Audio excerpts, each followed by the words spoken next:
My husband would, he'd actually take my credit card anytime I get any type of income, and he'd deplete any source I had. I didn't have a car. I was trapped, literally.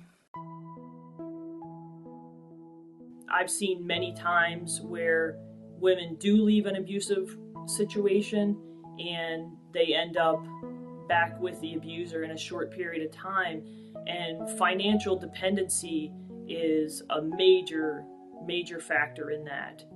I'm Lisa Layden. I am a detective sergeant with Southwestern Regional Police Department in York County, and I've been employed there for approximately 20 years. My current position, I investigate felony crimes, child abuse cases, and oversee the other criminal investigations of our department.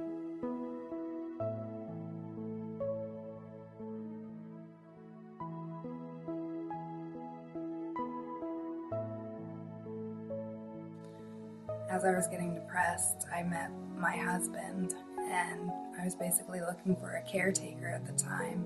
And I noticed little things like his outbursts of anger and his controlling. But it had gotten to the point where he had annihilated my whole family. He had his hands on me. He tried to stab me, but I moved. And it wasn't until he actually went to jump my mother in the parking lot of where I was working at the time that I knew I needed to get away.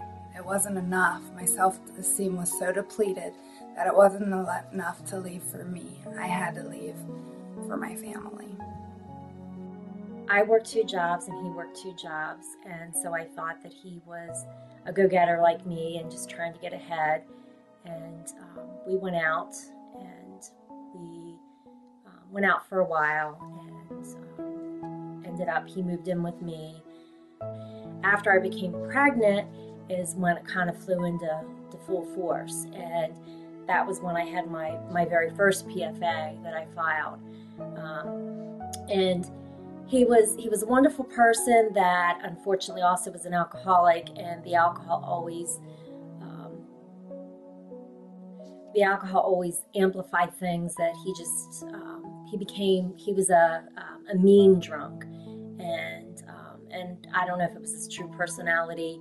I didn't realize that he had previous issues with other women and domestic violence issues, because he was from another area out of state.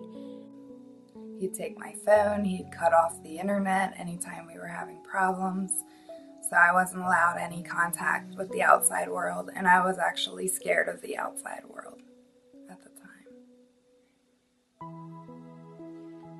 When women do leave, the system is not set up so that they immediately receive any type of assistance or child support.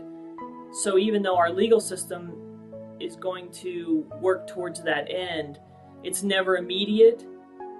The situation when they separate is often very negative.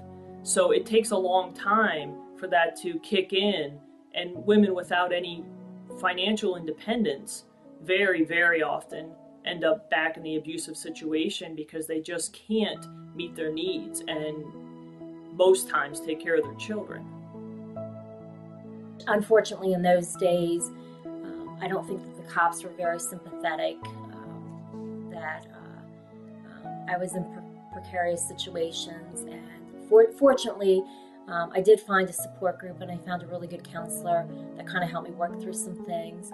And I'd like to say that my son saved my life, because it was because of my son that I didn't want him to grow up to be like his father. I didn't want him to grow up and think this is the way you treat women. I didn't want him to grow up and be like this and have this to be the norm. And that kind of is what originally got me out of the relationship. There were other instances that my son as a baby, I'd have him in my arms, and he'd haul off and hit me, and it was like, it's one thing for me to be a target, but it's another thing when you put your own son in harm's way. So it just was a very difficult situation, and I guess things like that kind of made me think twice.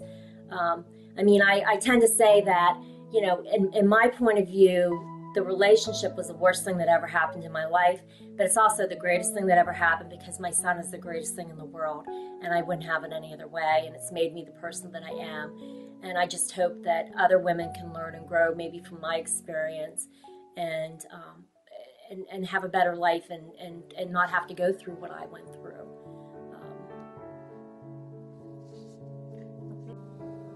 And that day, I grabbed what little clothes I had and the dirty clothes, and I took the step and I walked away.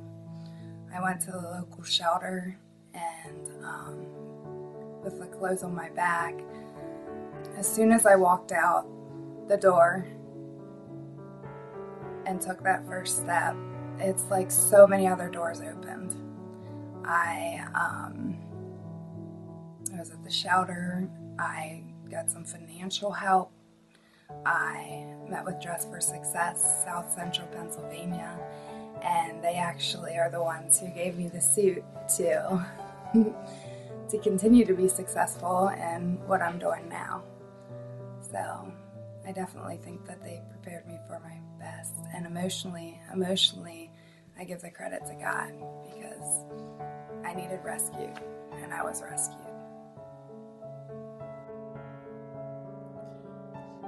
It was many, many, many years later that I became involved with Dress for Success South Central Pennsylvania. And at that point, it kind of gave me a new life because it gave me the opportunity to see that, yes, my son saved my life by getting me out of the situation. But it didn't really hit me that I didn't deserve to be in this situation. I didn't deserve to be treated that way. I didn't deserve to live a life like that, and that I should expect more, that I deserve more. Domestic violence has a way of beating women down to not only feeling like they don't deserve success, but they're incapable of being independent, particularly financially independent, and living on their own and living without the abusive person.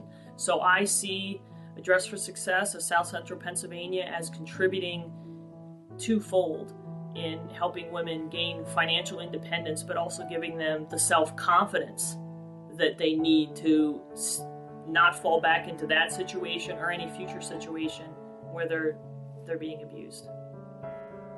I am continually involved with Dress for Success South Central Pennsylvania, the professional women's group, and it's changed my life immensely.